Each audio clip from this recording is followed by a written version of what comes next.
Hello and welcome. You have tuned into Market Fatafat on ET Now. I'm Srishti Sharma and with me Cheryl D'Souza. And Cheryl, what a flip-flop that we are seeing onto the markets as of now. The markets have completely changed the direction what we have seen in the early gains for the benchmark indices, because Nifty has fallen almost 200 points from the day's highest point, down about 65 odd points as of now. And similar is the case for Bank Nifty, which is now seeing a cut of 155 points. So in the last 15 minutes or so, we have seen sharp selling pressure onto the markets. They have not just come into the red territory, we're also seeing big cuts onto the benchmark indices. But talking stock specific, then ONGC continues to be the top gainer in Nifty 50. Tata Consumer continues to gain for the second straight day, gains of more than 2%, and some of the other FMCG counters like Britannia are still holding up well, while it's the IT pack which was seeing good gains in the first half of the trading session is now seeing subdued trading movement. On the flip side, Adani group of stocks are seen to be a bit under pressure, but the breadth of the market has also reversed to being in the favor of the decline. So that's the market picture as of now, in the grip of the bears. But with this, let's move on and talking stock specific. Let's put the spotlight on the real estate play BL Kashyap. This particular counter has been doing well. The company's financials have seen an improvement on a sequential basis. So let's try and find out more onto the growth outlook ahead. And for this, we are being joined by Vineet Kashyap, MD of BL Kashyap. Mr. Vineet, a very good afternoon and thank you so much for your time. First of all, how was the year 2023 for you, overall construction sector, and also for the BL Kashyap? How this year panned out to be? And going ahead, what is the outlook for 2024? For BL Kashyap and general construction industry, 2023 has been a reasonable year. For us as a company, we have managed to continue to have 10-15% growth across all segments of the industry that we are in.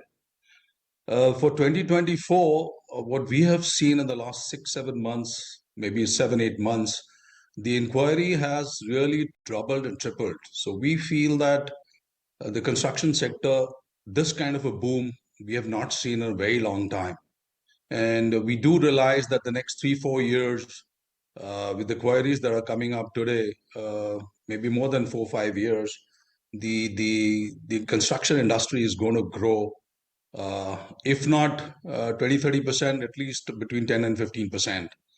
And that's a growth that we haven't seen in a very long time. The growth is coming from various segments of the industry, the real estate, the residential part, the government investments into infrastructure, and of course the manufacturing is also improving. So I personally, for BLK and for the construction industry, I think the challenges further are going to be how we can execute the projects that we have in time and in quality. Good afternoon, Mr. Kashyap. This is Cheryl also joining in the conversation. If I could put the spotlight on your order book, and if you could help us all understand what's your current order book position like? We have across various segments, unexecuted orders as on date are about 3,000 crores.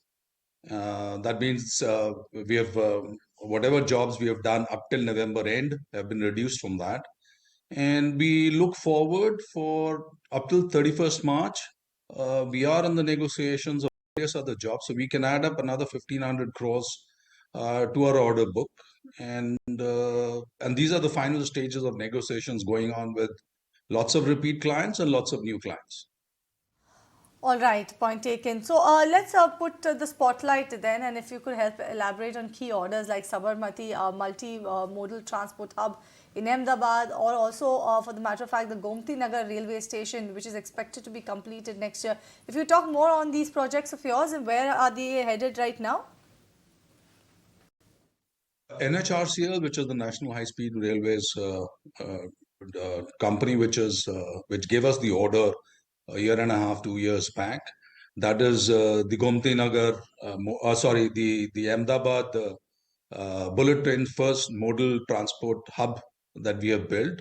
It was a design and build job, and it's come out very well. And we ourselves didn't realize that it'll that kind of a finish that we could deliver, and it is really it's worth seeing. We do see a video floating around the social media, and it's really been commendable cooperation between the departments, various departments of NHRCL and BLK.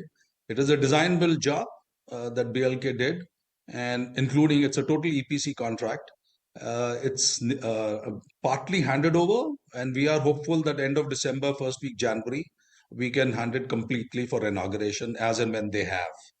The Gomti Nagar railway station is also under completion. This is also a design build EPC contract, and we are hopeful to do say about 90% of the partial load ready by 31st December, and maybe the fully operational should be by 31st March 2024. Both these stations have been come out very well, and have the design and element of finishes of that has really been good. We are doing a third one, which is not an EPC contract, but which is at Bijwasan railway station. This is a development. All these developments come under Railway Land Development Authority, and we are hopeful to get that completed. We just got it about 4-5 months back. We are hopeful to get that completed in 15 months. The other key orders we have, basically we work very closely with DLF, Embassy REIT, Salarpuri in the south, and various other government projects that we had. Of course, in the private sector, we have most of these repeat clients.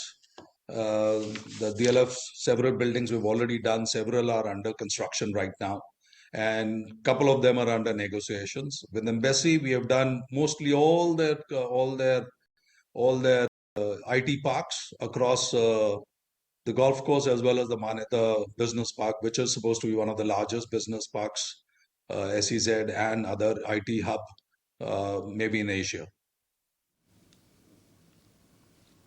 Okay, and lastly, Mr. Kashyap, the government sector contributes 23% of your total order book, whereas the private sector contribution is 77%. So will you be focusing more on the government orders in 2024? What's the outlook on the pipeline coming in from government orders?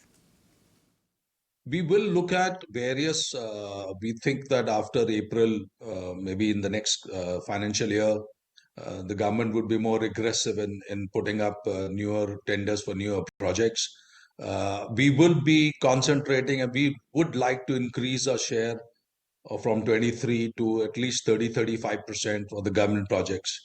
And balance, we would come from the various private sector companies that we work.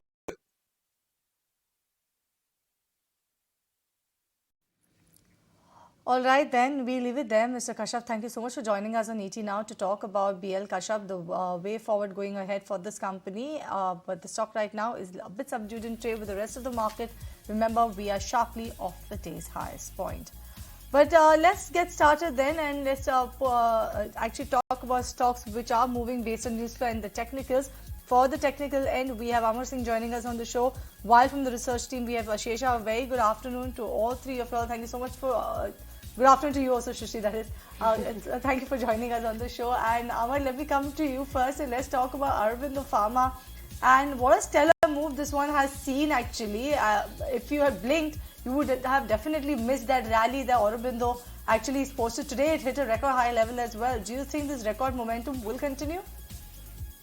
Yeah, I would say that what we are seeing today was a breakout from higher levels, because in November, it had made, on 22nd of November, it had made a high of 1058. And today's high was above that, so around 1080.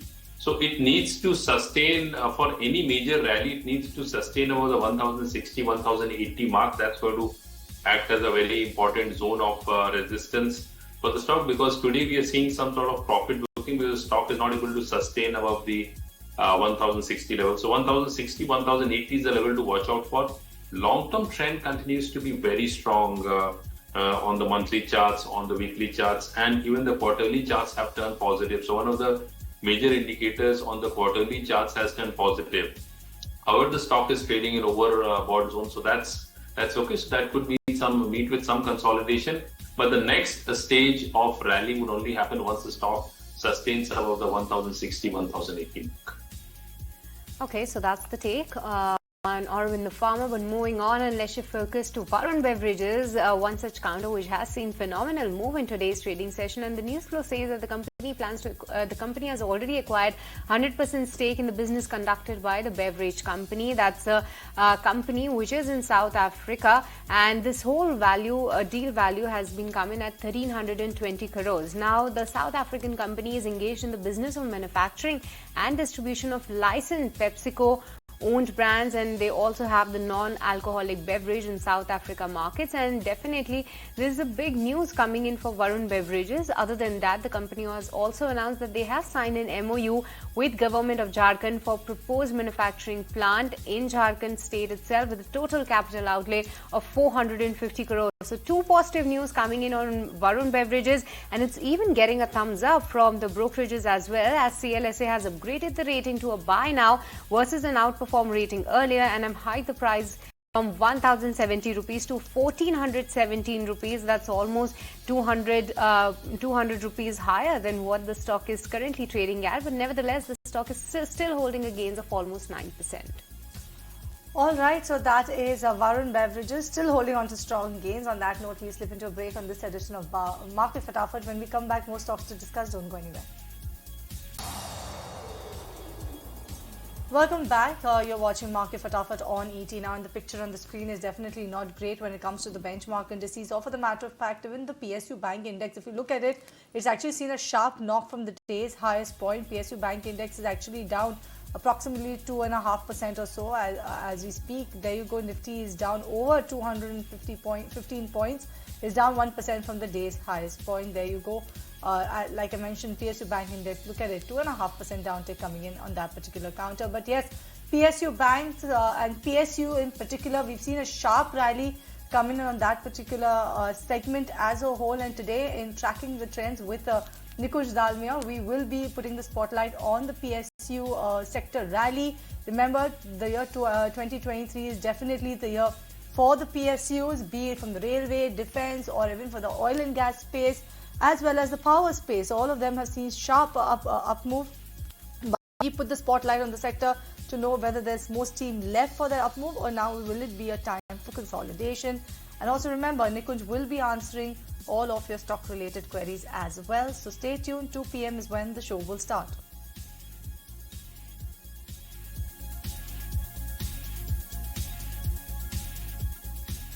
All right, let's move back then, discussing stocks that are moving based on news flows. And Vijaya Diagnostics, that particular counter, remember, is in focus today. Also, the stock actually saw an up move as much as 7.5%, hit a 2-week high. The company actually had approved the acquisition of PH Diagnostic Center for a price of around 135 crore rupees. This announcement came yesterday post-market. As remember, PH Diagnostic is a Pune's largest business-to-consumer integrated diagnostic chain with a revenue of around 41.6 crore in the fiscal year 23. Also, if you look at the stock price in the last 2 trading sessions, the stock has seen up of as much as 8% also. So that's Vijaya Diagnostics for you. Okay, moving on, and from the oil and gas space, let's talk about Oil India. And Ashesha, tell us why is this counter in focus today? Well, yes, it is in focus on the back of a note that has come from Antique. The stock, in fact, is off the highest point of the day, but despite that, holding on to gains of over 8% as we speak. Antique has gone ahead and upped its target price from 375 rupees per share. They've increased it to 419. They say company is on track to drive 21% increase in oil production and about 51% jump in gas production over the medium term. As far as capacity expansion is concerned, refining capacity could increase by as much as 3 times. So on the back of this Antique report that has come in, where they've gone ahead and hiked their target price to 419, the stock is in focus today, gaining 8.6% as we speak. Okay, moving on from the auto space, let's talk about Ashok Leyland then, because CLSA has come out with a positive note on this one, where they maintain the buy rating with a price of 238 rupees. Before the fall that we have seen in the markets, the stock was holding on to the gains, but now drifting lower with a red card. But what CLSA is highlighting on Ashok Leyland is that the tonnage growth in the trucks is higher than the volume growth. The double-digit increase in freight rates have been seen, and e-way bill CV upcycle is expected to continue as indicated by strong freight rates. And definitely a good target price of 238 by CLSA, as well as positive commentary coming in from this brokerage house. That's why this counter is in focus today. All right, Aamar, coming to you, United Breweries. How is this one looking in the charts? I would say that this is one stock which has broken out of a key zone of resistance. Earlier, the stock was unable to reach the 1600, 1650 mark. Currently, it's around 1712. What we're seeing today is that some profit booking has set in the stock, and the stock has got very strong resistance coming around the 1750 zone. So that's the level to watch out for. Any pullback towards 1650, that the 1630, 1650, that's a very strong support zone. So that could be a level to enter, and sustaining about 1750, then the stock would rally towards 1820, 1830 mark. All right, then moving on, and Cheryl, tell us, why is KIOCL in focus? Right, KIOCL also was in focus and was trading higher actually for the most part of the trading session. Now still trying to hold on to gains, but yes, at one point in time, the stock was up about 6% or so. The company said that its pellet plant unit in Mangalore has actually restarted the operations. Remember, the company last week suspended the operations at the plant due to non-availability of iron ore fines. But now they have resumed that manufacturing, and post that the stock saw a good up move. But now, yes, subdued in trade today with the rest of the market, given the fact that we've actually, the fall in the markets have accelerated now, Srishti. Okay, but with this fears, it's time's up in this edition of Market Fatafat. Thank you so much, Ashisha and Aamar, for joining us today and helping all our viewers highlighting the stocks that are in focus. But Cheryl, the viewers can't go because Tracking Trends with Nikunj Dalmia is up next. So it's a goodbye from me and Cheryl and the entire team who put the show together. But don't go anywhere. The action continues on ET now.